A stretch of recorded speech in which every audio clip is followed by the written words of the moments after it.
founder of Thin Line Fest, and longtime leader in the live, virtual, and hybrid events world. Today on If You Didn't Know, I'm sitting down with Joshua Butler. Denton's got it all: the food, the music, the art, and of course the people. And behind every corner, there's a story worth sharing. And that's what this podcast is all about. Denton's best, one conversation at a time. I'm Brad, and this is If You Didn't Know, Now You Know.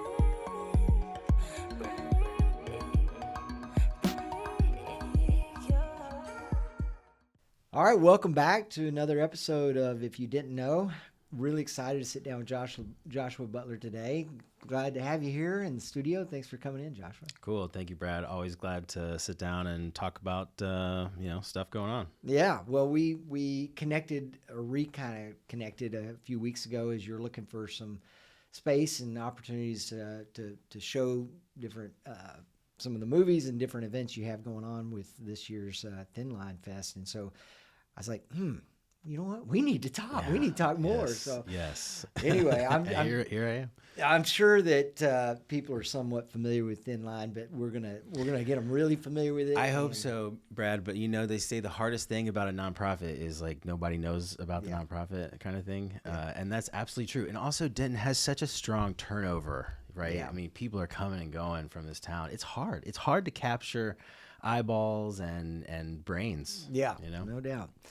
Well, let's back up a little bit. You've got something in common with one of my other previous guests, Eric Polito, in that you're from Houston, actually, right? Oh, yeah. I think, he's an Astros fan. Yeah, he is a big Astros fan. We had kind of had that clash. No. I was an Astros fan. I mean, come on, I like him too. Yeah. But I got into the Rangers with my son the year they won. What was that, 23? Yeah. Maybe. And this was like early on in the season, so we didn't know where it was going, but we kind of had that ride all the way to the World Series. That was fun. Yeah, that was a ton of fun. Yeah. But yeah, Houston, that's where I'm from. But came here to go to school at UNT, right? Yeah, I wanted to go to a film school, and at the time I only knew of one film school in Texas, and that was in Austin. And so I thought I was going to go to Austin. And then what's crazy is two different people from completely opposite sides of my life, a professor at U of H and then an assistant director at a local community theater I was working at, both within 24 hours said, hey, you should go look at UNT in Denton. And I just was like, signs, so went and took a look and decided on Denton. Huh. Well, good. Well, that's I think that's the way we get a lot of our best talent in this town. It really comes through one of the universities, and then you kind of get here and you're like, pretty cool place. Let me stick around for a while. Some people do stick around, but a lot of people leave. That's one of the biggest challenges that we have is actually the departure of talent and brain power, because it happens a lot. Yeah. Well, we're gonna fix all that somehow. We are slowly. Yeah. Well, so you obviously growing up, or at least in high school and whatever, you knew that film and video. This is something that really intrigues me. What was kind of your first exposure into that world, and how did you know? Okay, this is what I want to do. I was actually in like IT really early on. I had a corporate IT job at 17. Oh, wow. In a cubicle. And corporate? Like you were working for the man at 17? I was, like, because I was out of high school at that point, and I was front-end technical support for a Unix company. Okay. And I got fired.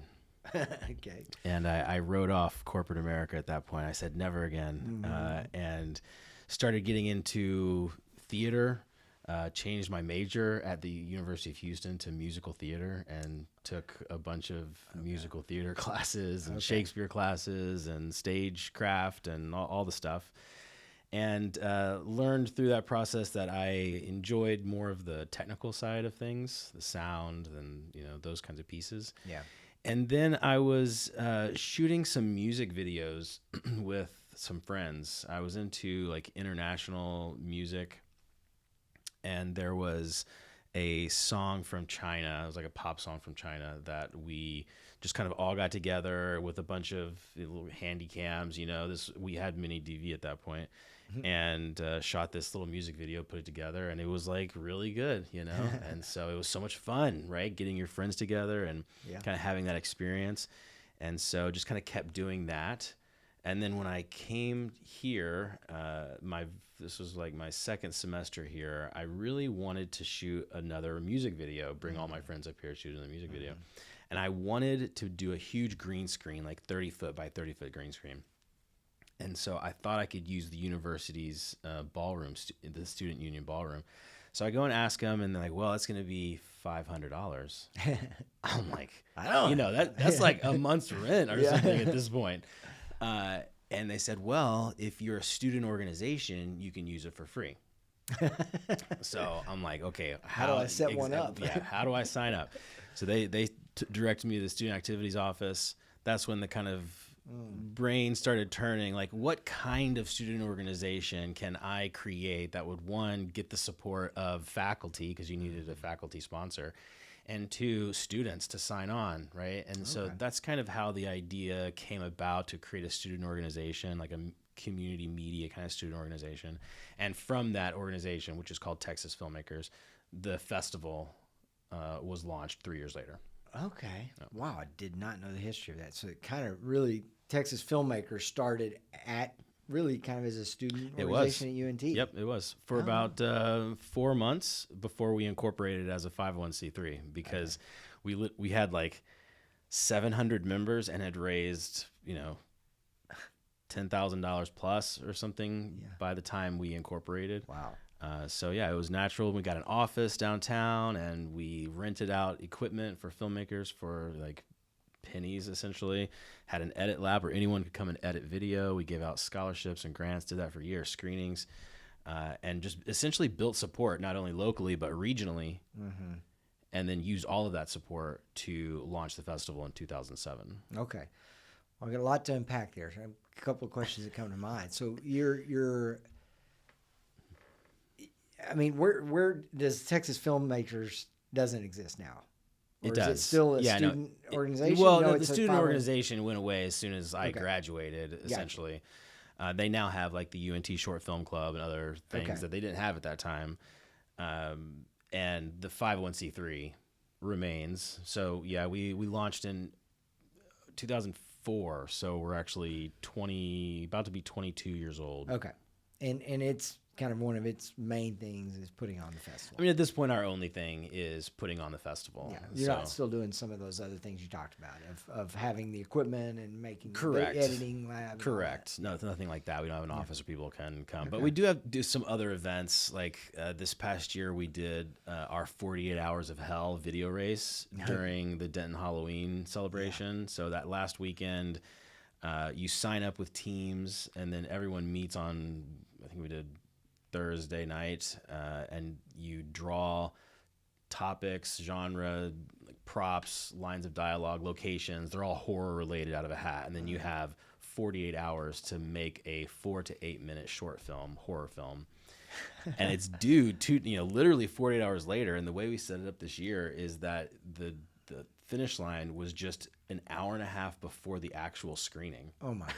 So you then raced to try and get it all ready to... So it was a ton of fun. We had... Where was the screening? The screening was in the big tent. Yeah, okay. Cool. It was very cool. Actually, it was rain that night, so the screening ended up getting postponed to like the next one. But, we had probably 400 people in that tent, all watching these. I think we had 9 or 10 little horror films, and they're always great. They're always fun and always very creative. Yeah.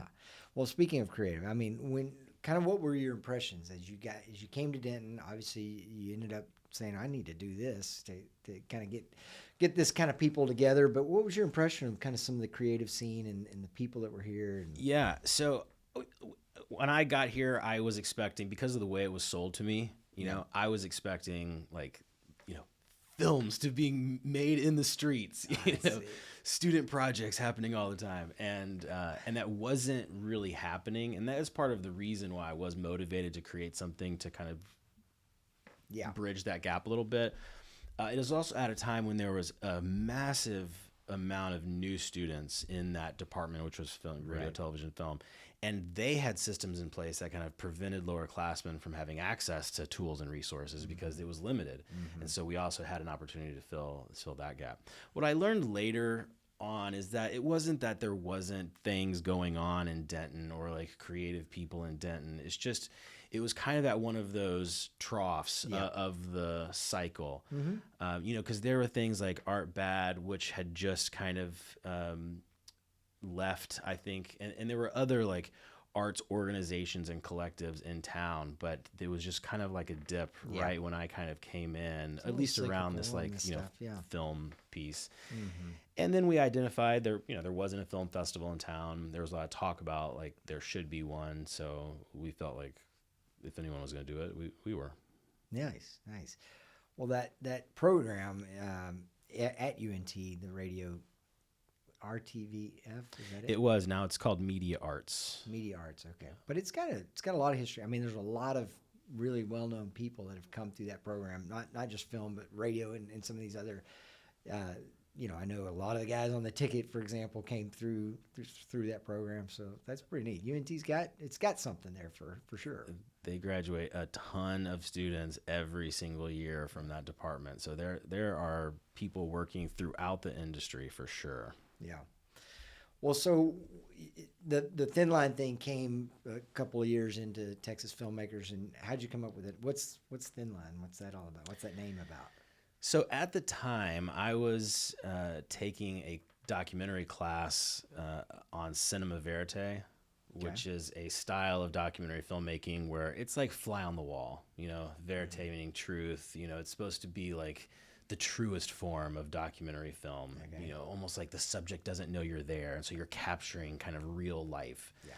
That's, you know, in theory what it's supposed to be. But the discussion in the class, who was taught by Ben Levem, was about like what is a documentary and what makes something true and what makes it real versus what makes it fictional. And, you know, even talking through like, you know, Cops, the television show, and how much of that is real, you know, what is real about reality television, what is real about a documentary. And just that discussion in general really led to this idea of Thin Line, and really there being very a small margin sometimes between what is real and what isn't. Yeah. And also this was shortly after like Bowling for Columbine and, you know, Inconvenient Truth. And there were a lot of documentaries that were kind of shaping public policy in a way.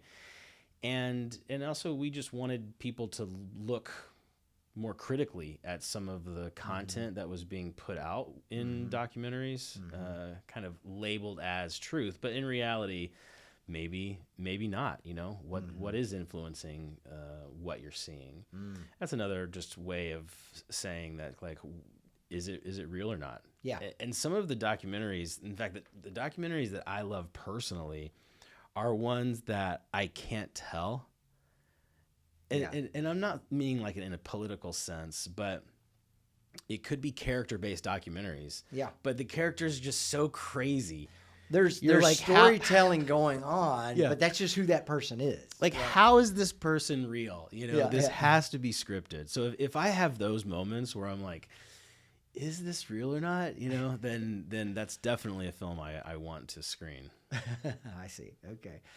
Well, and so the festival today it's moved on beyond just film, right? I mean, you got music and some of the photography and other art stuff. What all is incorporated in? And by the way, when is it? It's this year. It's the third weekend in March or something like that. Yeah, March 18th through the 22nd. Okay. So it's kind of on the back end of the spring break weeks. Most everyone in town, I think, is the first week of spring break. But I don't know. This is a new time on the calendar for us. Okay. And one we've been trying to get for many, many years, actually. So you're excited about this slot? I'm super excited about this spot on the calendar. And I'm hoping we're going to be there for the next 20 years. Who's driving that? I mean, you obviously have some facilities you need to use and the availability of those. But really, it was campus theater. Yeah. So we used to be in March, but we were, because of South by Southwest, we were like the next week in March. And then I was like trying to get that weekend at campus, but it was always booked.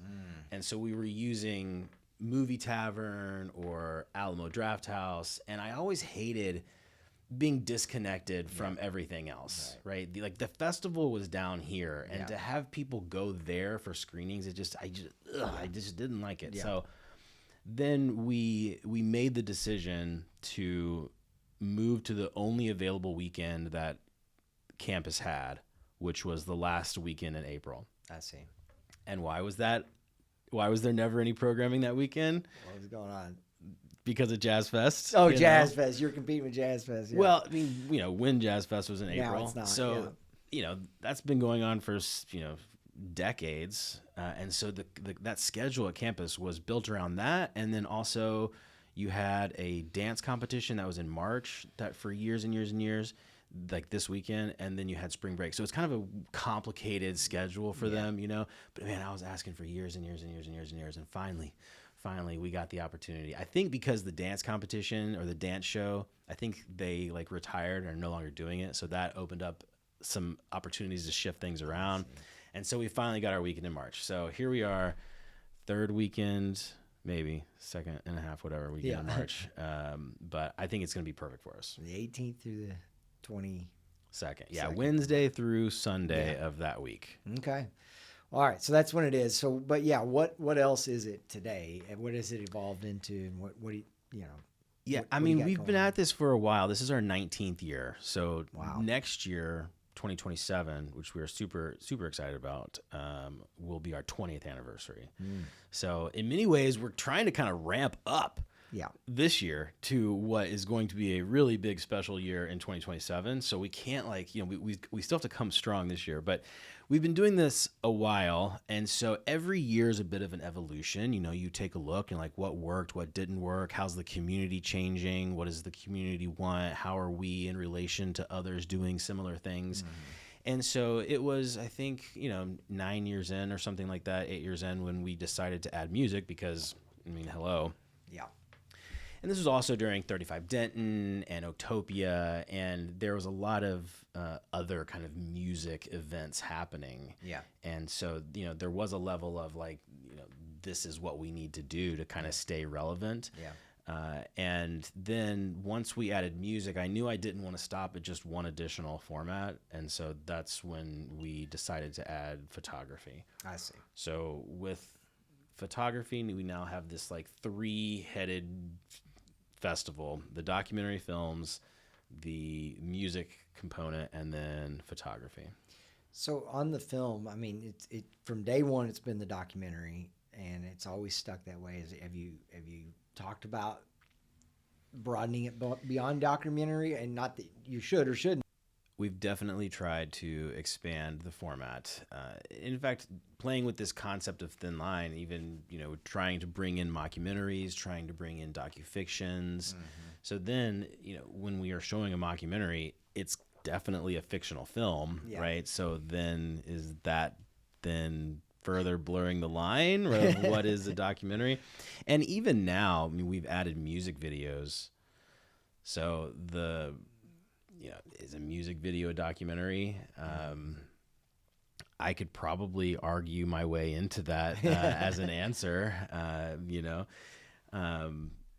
but we definitely have tried to expand in various ways. I would say now the film content is 95%, if not 100%, actual documentary films. Right. Okay. Because there's just not a whole lot of genre blurring documentaries being made. So for a guy like me that's not really in the world of film festivals at all, is that common, or is that pretty uncommon that it's just documentaries versus most or yeah, and that went into the decision for us early on because we had thought maybe we should be a regular film festival, right?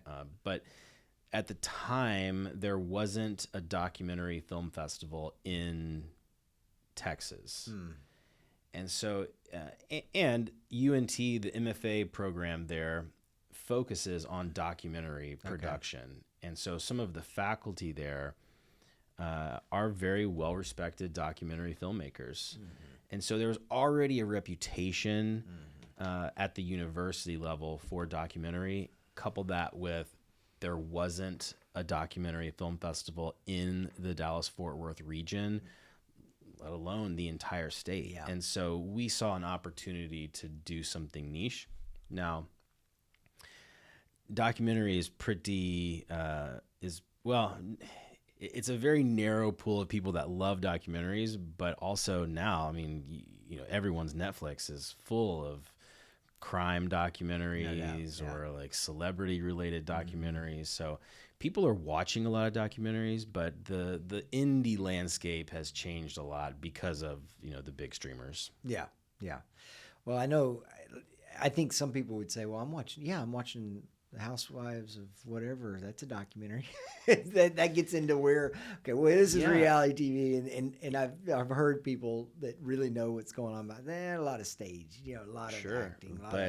I mean, all documentary films are staged in some way, shape, or form. Yeah. And an editor has to make choices when to cut. Timing makes the biggest difference. Can't have just rolling on forever, Or maybe you can, and both say a different thing.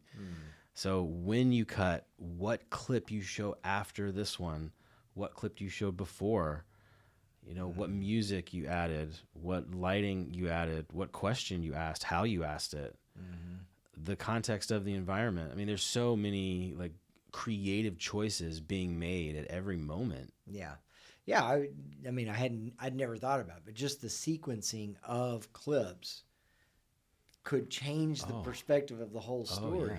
Wait, no, this really happened in this other order, but since you put it here, it makes it feel like it says this. I mean, an easy example is a person laughing as a response to something. Yeah. The clip of them laughing, were they actually responding to the thing that was in the edit, or was it another moment? Yeah. That was me laughing at that. That's good. Well, so man, very cool. And it is the longest running documentary film festival in Texas, right? Right. So there was one in College Station that was around for I think 10 years or so. That ended in 2002, and then the Dallas Video Festival did a docu-fest event for a few years. I see. But every festival that isn't genre specific includes documentary films. Of course, I don't know if it's just that like that bias thing happens where when you become aware of something, all of a sudden you see it everywhere, right? But it sure does seem that whenever we have a pretty good amount of success, that there's this kind of ripple effect where a lot of the other festivals feel like they have to lead with their documentary content. Huh. Yeah, I'm probably just seeing this. Take it as a compliment. Take it as a compliment. Well, I love that you described kind of having to go to some of the other theaters in town or whatever, but I love that it is primarily a downtown event. I mean, it's not primarily. I mean, it is. It is. We do not do anything outside of downtown. I love it. And not that there's not other opportunities and great things to do throughout the city, but it's just another thing. There's nothing that exists outside of the downtown tax incrementals. No. It's all about the TERS. That's right. That's funny. Well, no, it's awesome. And I know you're probably looking forward to, as I am, another film or theater or couple of screens maybe next year, maybe for the 20th anniversary. Exactly. This is how we planned it, Brad. We've been really orchestrating this. Don't open Fine Arts until the 20th year anniversary of exactly. No, we are so excited. I mean, obviously the whole community is excited about this building. The city's excited. Everyone's excited because it's been there. It's been an eyesore for a long time. The very first year we had the festival, 2007, we used that theater. Yeah. In fact, we used it in 2007, in 2009, in 2010, in 2011, in 2012, and on. We used it for years. Okay. And every single year I had to go to the church and I had to, promise that we weren't going to have Satan documentaries or anything like that. And then we would come in. One of my first best memories is actually being up on the marquee, changing out the marquee. I think it was our first year. I'm on this extension ladder. It may have been the second year because I think we were, I don't know, it felt like it was cold. Yeah. And I'm up on this ladder, the wind's blowing, and I'm hanging these letters, feeling like I'm in, some danger, but it was just so cool looking out over the square and having that experience. So we loved that building, and so happy that it's in local hands, and you got some great operators coming in. So, I mean, it's going to be great for downtown. It's going to be great for the economy. It's going to be great for events, right? There's just so many layers that of expectations. So, Yeah. No pressure. No pressure. Well, I've only felt the pressure for 6 or 7 years now, but no, anyway. This is why we came to you like, hey, do you have any space where we could have another screen? Because it's really hard only having one screen. Right.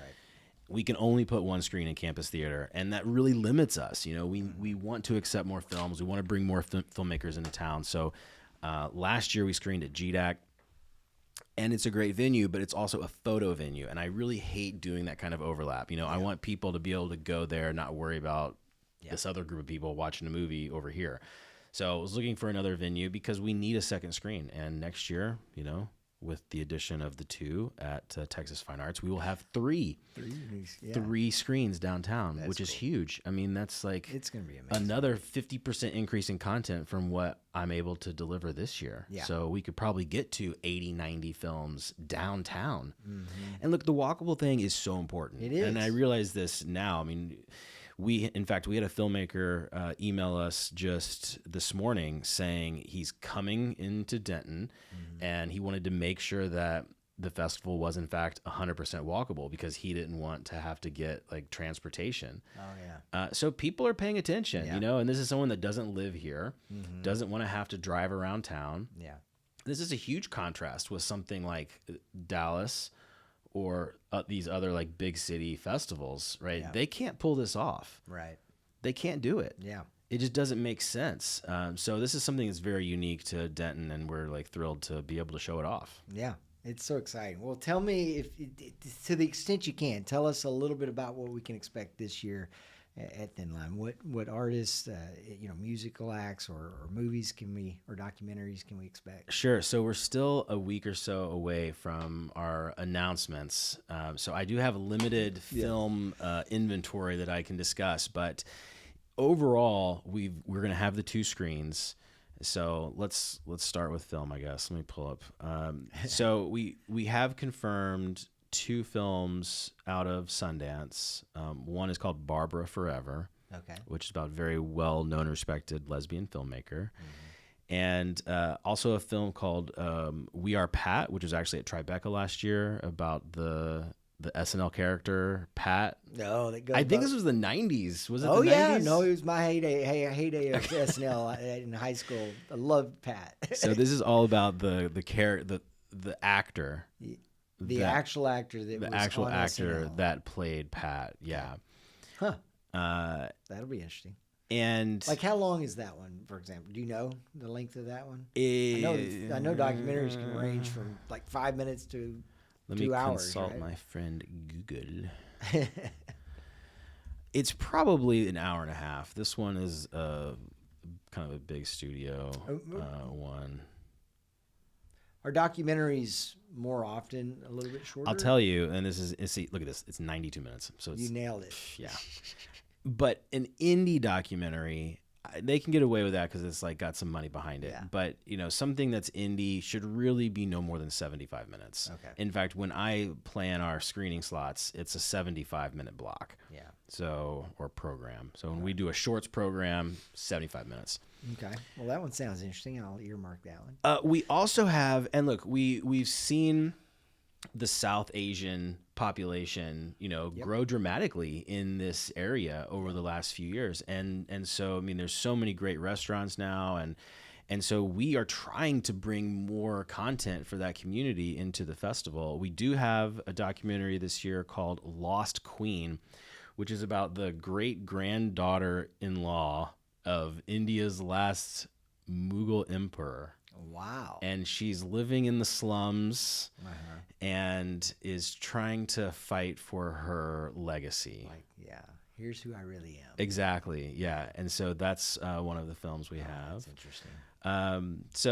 And tons more to come. So right now we're looking at like 18 features, probably 30, 40 short films, probably 20 or so music videos across 2 venues, Wednesday through Sunday.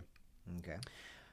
And I'll use this as a segue. We do have a documentary about Bird Williams. And I mentioned Bird because we are expanding our photography program this year quite a bit. We actually have 5 galleries confirmed right now. We're going to be at the Arts Council. We'll be at CoLab. We'll be at PDMB, Photography Do Not Bend, on the basement of the Wells Fargo. At Bearded Monk. And then we'll be at this filling station gallery. Yeah. Courtesy of Northbridge and our friends at Brad, etc. And so Bird, we have 3 featured photographers this year. Bird Williams, Arthur Fields, and Angeli Wilkerson. And Bird's work, and if I'm sure you're familiar with Bird, but he's 4th generation photographer in kind of Denton County, and had a studio here for a few years. So he's going to exhibit some of his legacy work. But then a bunch of new stuff. And so he's going to take up almost all of the filling station. Okay. And then he'll also be at Bearded Monk. So in coordination with him being a feature photographer, we are screening a documentary about him called Proof by Dallas documentary filmmaker Mark Birnbaum. Okay. So that will be screened. Some of the photography in the film will be featured in the gallery. Nice. So that'll be a nice kind of crossover thing. And then we'll have, in fact, we had a huge submission season this year for photography.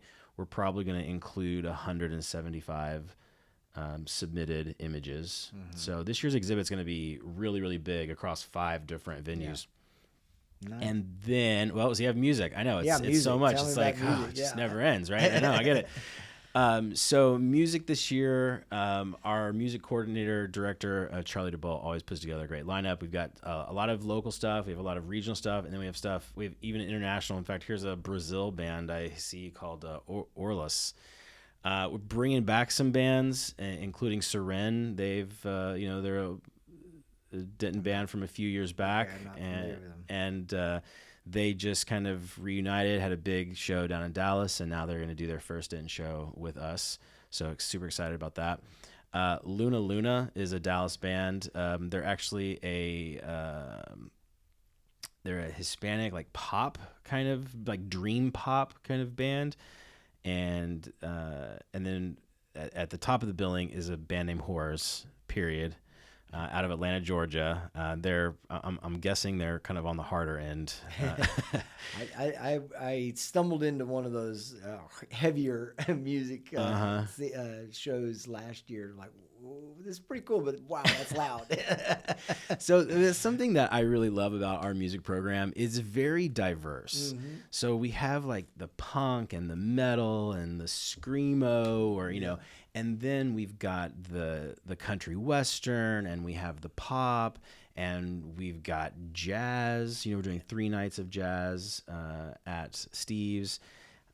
Actually had this is another cool like crossover thing. We have a music video by a jazz musician based out of LA.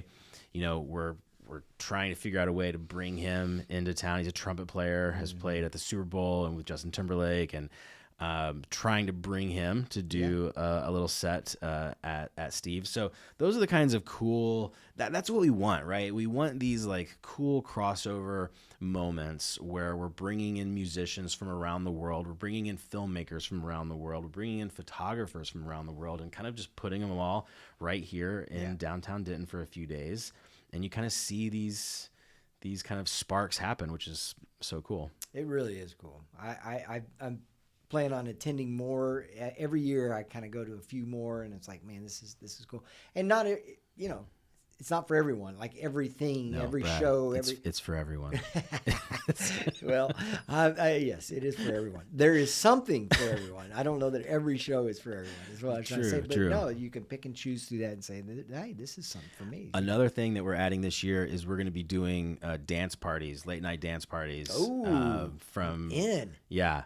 In the Movement Lab building from 12 to 2 Thursday, Friday, and Saturday nights after the screenings in that venue. Okay, great. Well, so this is all easy though. There's no challenges to putting a festival like this on. I mean, it's just easy peasy. No. Talk to me about the challenges of it. I mean, I know it's obviously after 19 years or whatever, you kind of like, all right, we got a little bit of a system, but still, I'm sure every year. Yeah, the challenge, well, I mean, look, money, logistics, locations, everything's fluid, everything's changing. It's really hard to make budgets. I will say, for the first time ever, we've made our cash budget ahead of the festival, and that's really thanks to the city of Denton. So thank you, city of Denton, for supporting us and supporting us with the hot funds. I mean, that's where a majority of our money comes from. How much were you awarded in hot funds? $75,000. Nice. So yeah, last year was $50,000. This year was $75,000. Huge jump for us. Yeah, that's it great. was so needed. I should have asked for more. You know that next year. Exactly. There's always next year. For the 20th, we got to go. Exactly. Big, yeah. They've been talking for many years that they wanted to direct those funds to the events and organizations that are really meeting the intent of the hot funds, which is bringing people in from out of town. Right. And I think we saw a little bit of that correction this year. And for us, I mean, we built this from the very beginning as a destination festival, right? Like, we were like, what kind of event will bring people in from outside of the state even? So we're really proud of the work we've been able to accomplish over the last few years. And so yeah, Denton, thank you. That money has been really, really important. That's awesome. It's also really challenging to have people that are skilled and committed and committed is so important. Just in it for a while, right? I mean, having someone for a year is like, it's almost more work to train them. It really is. I need them for like 4, 5, 6 lifetime. For those of you listening. But no, it takes 2 or 3 years before you're like, okay, I know what I'm doing. You don't have to tell me everything. Yeah, it's the only way we can like grow and build off of the work that we've been doing. So thank you to all of my board and everyone that contributes time. And then there's programming challenges, right? We're dealing with musicians, we're dealing with artists, bless their hearts, right? Love them to death. And you're also dealing with, it's good that we're in this market, right? We're in the 4th largest market in the United States. Yeah. It's a huge market. There's a ton going on, right? It means that we get eyeballs we wouldn't normally get, and that's a good thing. But the flip side to that is we have our big brother down there, the Big D. The Big D, yeah. And anytime we get a really big opportunity, you can be certain that they have their eye on that opportunity as well. And that always creates a challenge. And for years, we talked earlier about moving to that last weekend in April. Yeah. One of the downsides for that for us is it meant we were on top of the Dallas International Film Festival. Oh, yeah. Like literally overlapping. Right. So we were competing with films all the time. And that was another reason that we're so happy to be in March, because we're like, okay, finally we can kind of get out from that. From under that shadow. Yeah, and yet still, this year, we are like competing for content, even though they are 6 weeks after us. So that's a challenge, Is this the who says, oh, we can't do both or wouldn't do both? Is that the filmmaker, or is that the production house? I mean, it could be a combination of all of the above, right? I mean, what is the festival itself? It's like, hey, if you're going to be over there, you can't be here. Well, that is happening for sure. No, that's absolutely happening. Yeah. Because they must have the North Texas premiere. Yeah. And that's really so important. Maybe if you were 6 weeks after them, they wouldn't be. they wouldn't care so much. A perfect example of that is we are immediately following South by Southwest. So South by is the 12th through the 18th. We're the 18th through the 22nd. Yeah. So we have a number of films this year that made world premieres at South by that are coming immediately up here to screen. And each time it hasn't been an issue because we're after them, you know. So for us to be in front of Dallas is like, you know, that cannot stand. You know? So we sneak out our wins from time to time, but so cool, man. Well, I love what you're doing. I mean, it's you know, things like this, and this is what this podcast is kind of about, just highlighting people like you. And I know there's a lot of people that help you and work with you, but it's kind of your brainchild and what it's evolved into now. There's just a lot of this kind of cool stuff going on in Denton that sometimes we don't really understand kind of the history of it and where it came from and why it's still happening or who's involved now. But man, it's like a fixture now, you know, here after almost 20 years. And so kudos to you for sticking with it and going through all those challenges. I know it's not easy, man. Yeah, I forget what year it was. Maybe we were like 7 years in at this point, and someone was like, "Oh, you're really gonna keep doing this?" No, they were like, "No, you're there now. Like you're one of the like the events." And I was like, "What?" You know. And now, I mean, definitely, right? I mean, just the longevity alone. Yeah. You know, commitment, right? Just never quit, right? Just keep going and keep at it, and you know, eventually, maybe one day we'll be big, Brad. Well, you know, I was talking to the guys, some of the guys that put on the Day of the Dead festival. Yeah, and love those guys. They're awesome.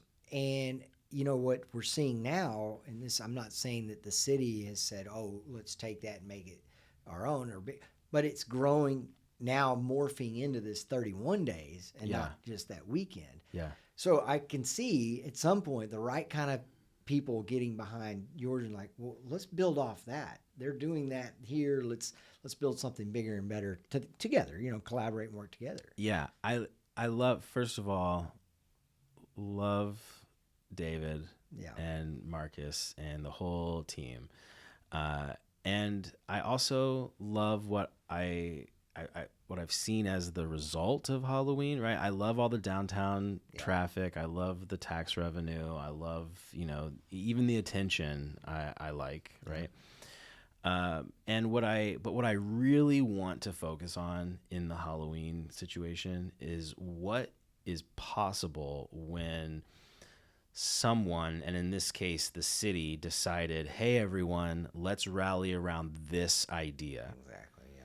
You know, an idea that everyone could support, that everyone could kind of get behind, that everyone could have a little fun with. It didn't feel like too like pressured. Yeah. It didn't feel profit driven. Right. And look at what we were able to accomplish. Like, yeah, I mean, the city did some stuff, but honestly, it was the community that all pulled together, all the businesses that contributed, everybody, and all of the volunteer committees. Yeah, for this idea of like doing something big over Halloween. So it's not that Halloween was the success, right? Mm-hmm. Because look, Halloween, who knows where that goes, you know, and how big it can really get. Right. I mean, are we going to start like building the Halloween we got to like build this whole roller thing coasters over top of the courthouse that looks like a I just don't know Dracula's how far castle. That can go, and like how far the city's willing to like own it, right. You know. So I think the important message out of Halloween is that we can do really, really big things when we all do it together. Yeah. And there's some other really great things happening in this city that could afford to be given that same treatment, you know? Amen. And even if we would have given that same treatment to just the idea of Day of the Dead, like what happens then? What happens if we rally every single city department and every single downtown business and every single community group to like make Day of the Dead the greatest festival it could ever be? Could we bring 250,000 people to Day of the Dead over 3, 4, 5 days? You know, I bet we could. What happens when we aim that powerful machine at Thin Line? You know, how big can we get? Yeah. You know, how much like international attention could we get? Forget Sundance. This is all Yeah, about thin line. exactly. Where could we go, Brad? That's the question. Yeah.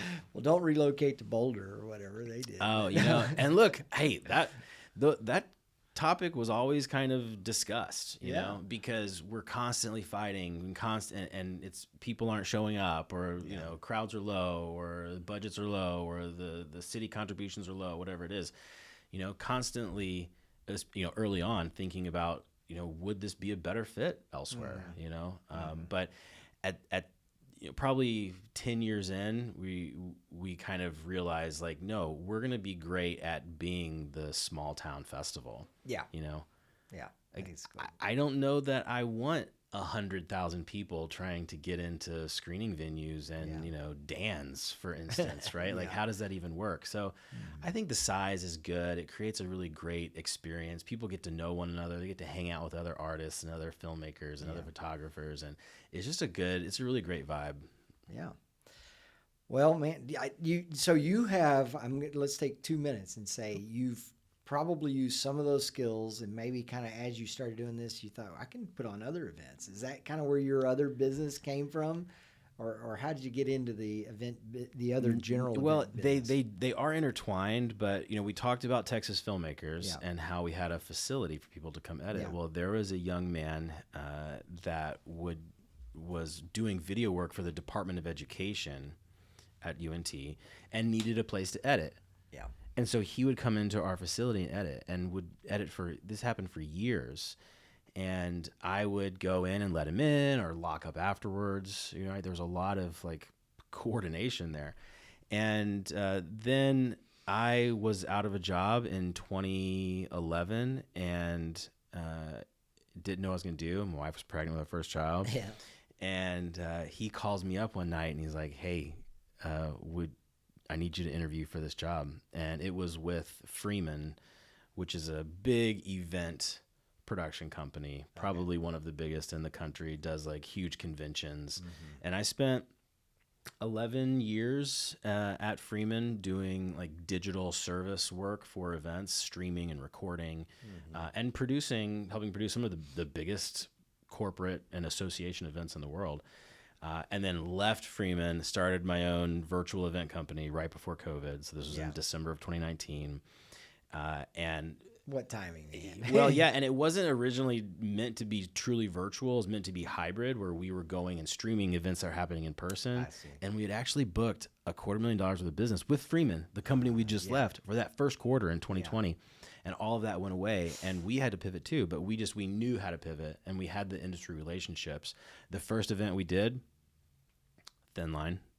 Okay, yeah. 2 weeks after the shutdown, and so many people saw that. In fact, we had 2 screenings that had 2,500 people watching online. So many people saw that, including regional festivals, that more festivals came to us to do the work. And then we had our first corporate event in April, and 6 months later, we had 130 employees and 18,000 square feet. And over the course of the pandemic, we were responsible for 10% of all domestic virtual event production. That's incredible, man. It was so much fun. Good job, it was a wild ride, yeah. And then we exited successfully, and with a company now called Pinnacle Live. So I've been in this, but the reason I got the job at Freeman was because I was running the public access television station here in Denton for 4 years, and we were doing live events. I had the cable company run a cable to Dan's, and we were like doing live from Dan's and streaming that at the time. And love it. So all of that kind of led to the next thing. Yeah, love it. Well, man, this has been a lot of fun. A couple of things to close up here. What you've got a favorite restaurant or place you like to hang out in Denton? Give a shout out to. Oh man, you know, I don't even get to hang out that much. That's a problem. I do end up spending a lot of time at Dan's. Yeah. And I played darts for years. Okay. And actually was the Dart League commissioner for 2 years years ago. Where's the best place to play darts in Denton? Oh man, see, I haven't even played in a couple years, so I'm probably gonna get it wrong. But Artie's has some great boards, and I know for years Dusty's and Cletus's, they've got some big boards down there. Yeah. But there's Everyone plays darts. That's the thing. Huh. It was a huge league. All these Denton bars. The darts was like one of my ways to kind of Networking. get into the community a little bit, because I had no idea. Ended up knowing all the bar owners and getting into some of the music scenes. So it was a good. I need to get connected to the dart You do. scene. You should. Yeah. If you start playing, I'll go back to playing. Okay, fair enough. All right. Well, what's a documentary that everybody needs to see? If they haven't seen it, hey, go check this one out.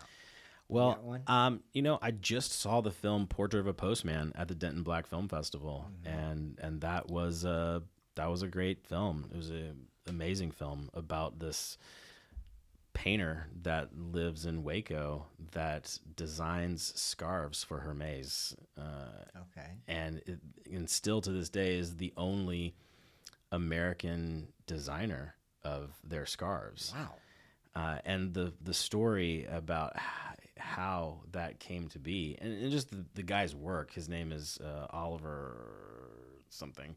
Yeah. The man's work is just incredible. And it's just a crazy story. And he's a postman. He works. He's retired now, but he worked in the post office for his entire life. Yeah. And just would leave, and over the nighttime shift too, and would leave work and spend the next few hours painting every single day. Okay. So just very interesting guy, and interesting movie, and shout out to the Denton Black Film Festival. There you go, man. Thank you.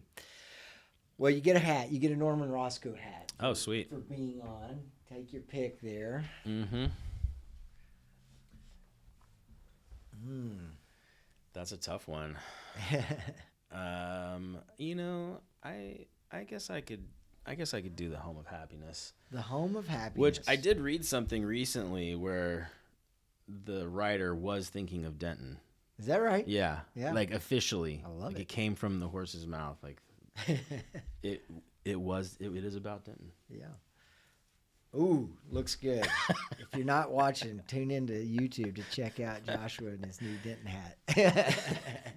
Love it. Joshua, thanks for joining us, man. Really have enjoyed it. And again, great work on the film festival and the other things you're doing. But this is big for the city of Denton and downtown. And so keep up the good work. Thank you, Brad. We love doing it. It is a labor of love. We are all volunteer-based, so we really just do it because it's fun and it contributes to this community. Denton really is a unique place, and we love to celebrate that. There you go. Thank you. Well, if you didn't know Joshua Butler or much about Thin Line Film Fest, now you do. Thanks for joining us. We'll pick you up next time.